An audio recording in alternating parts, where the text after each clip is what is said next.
Hello and welcome back to my channel. Hello and welcome back. Um, if you're new to this channel, please consider subscribing. I making this video today to address something that I saw early this morning. Today is actually Sunday, the 6th of March, 2022. I was on my way to church and I saw something that really broke my heart, and that is why I want to make this video today. And first of all, this video is about the issue that's going on in Ukraine right now, Ukraine and Russia issue that's going on.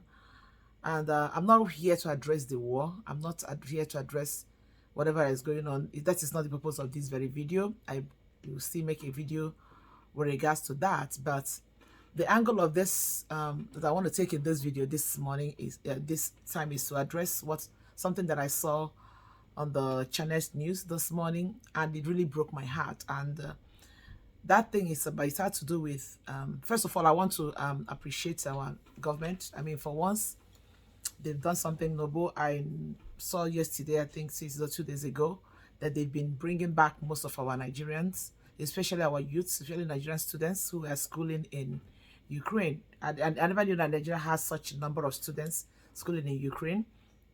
And I actually have a family member whose 2 children were in Ukraine also. And I'm grateful to God that they are back home safely. You know, I think the first bus I saw, they will say that about 450 of them, if I'm not mistaken, that came back from Ukraine. I'm really grateful for that these children came back safely, and they are all students. And like I said, the family friend whose children were there, the oldest child, in fact, he's actually rounding up his medical school. He's supposed to be graduating this year from medical school from Ukraine. And of course, this thing happened, and he has to be home at this point in time. Nobody knows. Everything is so uncertain. Nobody knows where to go from here, and nobody knows what is going to happen. So the angle I want to address in this video this morning is what I saw in the news, in Channel's news this morning. And in that news, they were interviewing some Nigerians, youth. I mean, some 2 young men, some of Nigerians that were still in Ukraine. And they were asking them why they don't want to come back. And these guys made it categorically clear that they rather stay in Ukraine than to come back to Nigeria. And honestly speaking, when you listen to them, I can say that, you know, their excuses sound so genuine. Why do I say that? Because I heard some people were saying, so a lot of comments where people say something like, oh, all these people that went to Ukraine, what did they go there to do? Why would they go to school in Ukraine and stuff like that? And my simple response to that is that they went to Ukraine to get what Nigerian government could not give them. Yes, that is the truth. They went to Ukraine to get what our system has failed to give them. Can you imagine where 400, almost 400, and I believe they are more than that. I believe the ones that came back, 450 Nigerian students. These are just the few that came back that I saw. I believe there are more than that are schooling in Ukraine.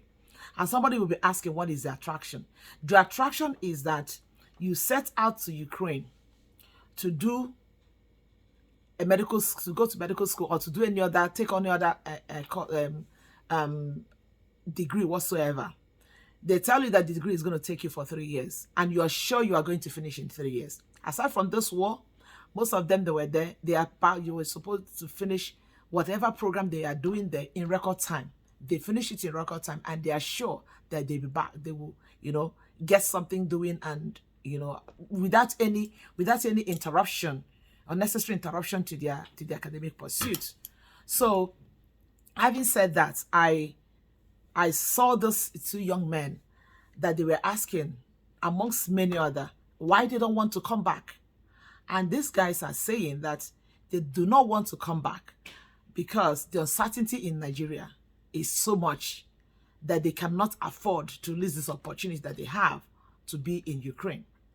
And I ask myself how bad it has gotten with Nigerian society that your citizen will rather stay in a country that is going through war than to come back home. In fact, one of the young men that was interviewed in that very interview that I saw, he's a musician, right? And he has dreads, if you know what I mean. And for those of you who do not know, in Nigerian society these days, it is it has come to look like it's a taboo for a young man to have dreads. You cannot walk freely on the streets of Nigeria if your hair is waved, twisted, or anything of that sort. You'll be harassed. A lot of things will happen to you. Some of them can even get to the point that they take away their life. Why? Because once you are seen with such outlook, with such appearance, dressed in that one, you already tagged something. They already give you a name that you're either a Yahoo boy, you're either nobody, they won't even question you. What do you do for a living? They won't even want to know what you do. They won't even want to dig into your background. As soon as you're seen with some certain kind of dressing, you're seen dressed in a certain way, seen made in make your hair in a certain way. And that young man was saying that it's so unfortunate that the way he looks, that he cannot even walk freely on the street of Nigeria looking the way he looks. That guy looks okay. The only thing in him is that he has his hair twisted. And can you imagine a society that has gotten that bad, that somebody, because the guy said he's a musician, and you know, sometimes most of these things are the identity of people who are in the entertainment industry, you know, and he said that he would rather stay there, do what he's doing. At the end of the war, by the grace of God, if he survives it, which I pray that he does, that he will continue his life there, that it's better for him to stay there than to come back home. And they asked another young man also, who has already finished, I think he finished his first degree in medicine, and he said he's getting his master's or something like that. He said the course he's supposed to take him 3 years. And the reason why he wants to stay is that because he is sure that in the next, like I said, aside from the war, that when they tell you you're going to do your school in 3 years, you are finishing in 3 years. Except probably somewhere along the line, maybe you did not pass, I don't know, for in Ukraine, but for where I am, there are some courses you will do, and maybe you don't do well in a certain number of times in your classes. Maybe you will drop, and then you have to go back, regroup yourself, and come back again. So what am I saying? It breaks my heart to see that our country has gotten so bad that people will rather stay in a war zone than to come back home. And I ask myself, do you really blame these people? Do you really blame them? And of course, I don't. To some extent, I don't. Because come to think of it this way. Now, these hundreds of young men have been brought home from Ukraine. Thank God, they are home safely with their families. They were in school. Some of them first year, some of them second year, some of them are about to graduate. And then you ask yourself, what is the hope for them in Nigeria? And the sincere truth is that, honestly, the hope is the chances of them, you know, getting something in that country is very, very, very minute. Is very, very low. Go to the street of Nigeria. So many students, so many. As at this time that I'm making this video, I understand that there is a strike going on. And that has always been the story in that country, Nigeria. You set out to do a 4 years course. You see yourself spending 6-7 years in the university. At the end of the whole stress, you come out, and you don't even get a job. You don't even have anything to do. There's nothing to show for it. You know, so you see, that has become so bad. There are so many Nigerians who are in Nigeria right at this point in time, who are even looking for an opportunity to get into the university. They can't even get in. I have a nephew who just was supposed to get into the university this year. I don't know what happened. Somewhere along the line, he's not given the admission that he wanted. Then he has to start all over again to take the jam, take this, pay this, do that. And at the end of the day, that spot in that university is not even guaranteed. It's not even guaranteed. And now, like I said before, you ask yourself, all these people that have been brought back from Ukraine, at the end of the day, you know, I was listening to the video where I don't know who that person is, maybe someone in the government who was making all these tall promises to them, that they will make sure they place them in a school that is in another country closer to Ukraine, blah, blah, blah, making all these promises. And I asked myself, how well are they going to go through with all these promises? Nobody's even sure. because this is the stock in trade with our country. As long as the press is before them, they say whatever they want to say. Then at the end of the day, nothing comes out of it. Most of these students, most of them are always, like I said, I have a family friend whose son, in fact, that boy is supposed to be graduating from medical school from Ukraine this year. And now this thing happened, he's back to Nigeria. And you my question is, where next do they go? How do they go from here? Because I don't know what could possibly happen. Is it that they have to go back to school in Nigeria, start all over from the beginning, or what? At this point in time, it's a hopeless situation, because the society that we are in does not have any plans or anything in place to do something for these people. They've not even done anything for the ones that are there. So many thousands of students pass out of university every single year in Nigeria. So many are looking forward to going in.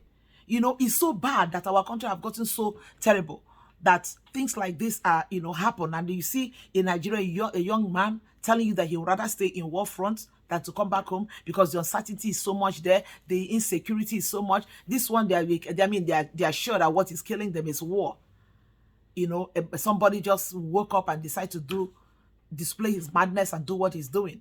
I mean, that is what disrupts what. But then you come to Nigeria, you see things that you see there were law enforcement, like that young man, what the young man was saying. Majority of the things that are meted out to this young man who has, maybe you have tattoo on your body, you have dress, that is meted out to them by the so-called law enforcement. Our police and our army, they're the ones that go about harassing this young man on the road, giving them tasks, calling them names in order to, to do whatever they do with them. And it makes it so uncertain. It makes it so scary for young men to even do some certain things in Nigeria these days. I understand the society has gotten so bad that you don't even know who is who. You don't know what to do. Like, it has gotten so bad that people don't want to go. Somebody like me, if I want to think I'm going to Nigeria, I get scared because the society is so bad.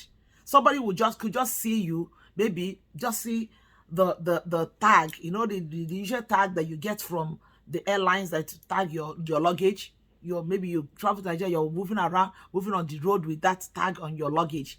That alone becomes an attraction that could cause somebody, and when I say somebody, I mean the law enforcement, to harass you on the road. And you ask yourself, is it a crime for me to come back to my country? A lot of things are happening.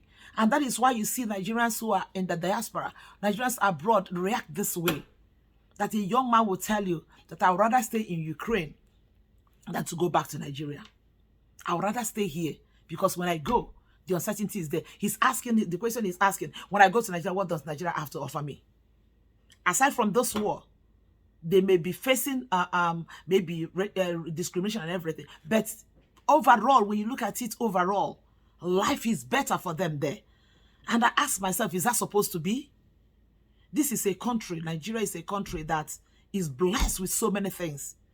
Our country is so blessed with a lot of resources that could be used to empower our youths. Yet, the country is so bad that the youth do not have a future. The youth do not have hope for tomorrow. Most of them, they struggle to go to school. They want to get education. At the end of the day, the education that is supposed to, put you in an advantage for you to get something good, unfortunately does not do that anymore, because it's not, it doesn't give that edge anymore, because the society is so messed up. And somebody have the guts to ask, what are they doing in Ukraine? Why did they have to go to school in Ukraine? Nigerians go to Benin Republic for school. And you ask me, how come if you come Benin Republic, why would Nigerians go to Benin Republic to go to school? And somebody will ask why. And my honest answer to that is that they go there to get what Nigerian sister society cannot offer them. You go there to get the certainty. You go there to get the peace of mind, the security, everything that Nigerian system cannot offer you. That's what people go out there to get. If not for the war, it's better for them over there. It's better for anywhere. Nigeria would rather go to Cameroon. Nigeria would rather go to Ghana. Before, Ghanaians are the ones that want to come to Nigeria. But now, go to the Ghana school, Ghana universities. Nigerians are there because our society has become so terrible that people don't want to stay there. You know, like I said, I saw this video this morning and it really broke my heart. And I asked myself, you know, I remember who sang that song. I think it was the late Sonny Okosun that sang the song and said, "Which way Nigeria? Which way Nigeria? Which way Nigeria?" Somebody could still be somewhere cussing that young man out. Hey, that's your whatever you say, that guy has a point. Because look at this 450 that they just brought back to Nigeria. I'm just using the 450 because these are the number that I saw. I know there are still more than that. So many other Nigerians who rather want to go to from Ukraine, would rather want to go to any other country around that area to stay, in Europe to stay, rather than to come back to Nigeria. Because the country has nothing to offer. Nigeria has you know, the hope of the youth have been dashed so badly that Nigerians youth don't even, they would rather stay in the war front than to come back home. It broke my heart to hear that.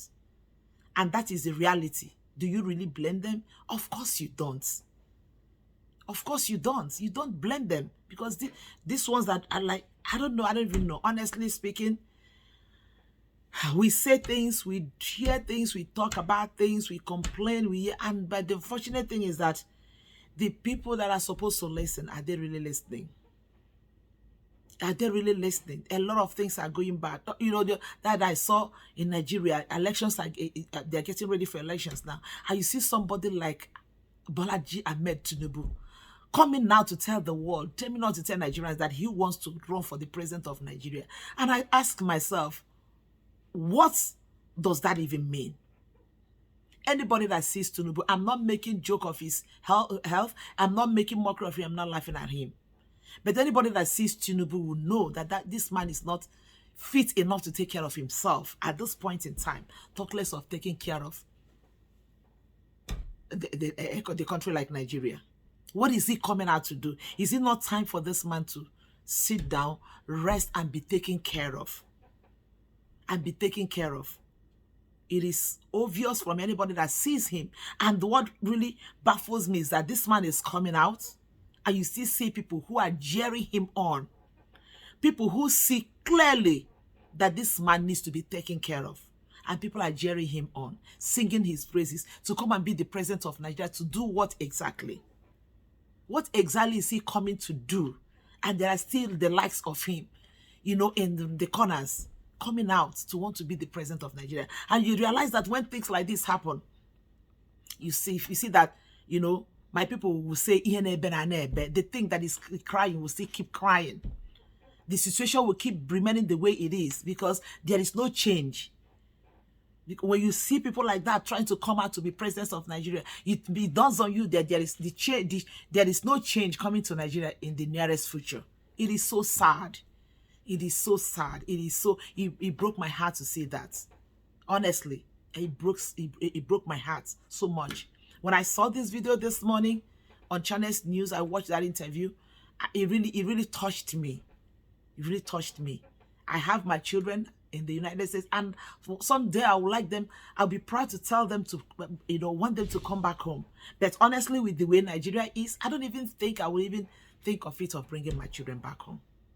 Because I fear so much that even those children coming home, walking on the streets of Nigeria, even with their accent alone, because they don't have Nigerian accent, with their accent alone, they could be harassed on the road just for speaking the way they speak. You see that it's that terrible. It is that bad. Anyway, that is just my thought. That is just what I feel like I need to talk about in this video this time. Whatever is your thought, just feel free to leave it at the comment section. With that, I will say thank you so much for watching.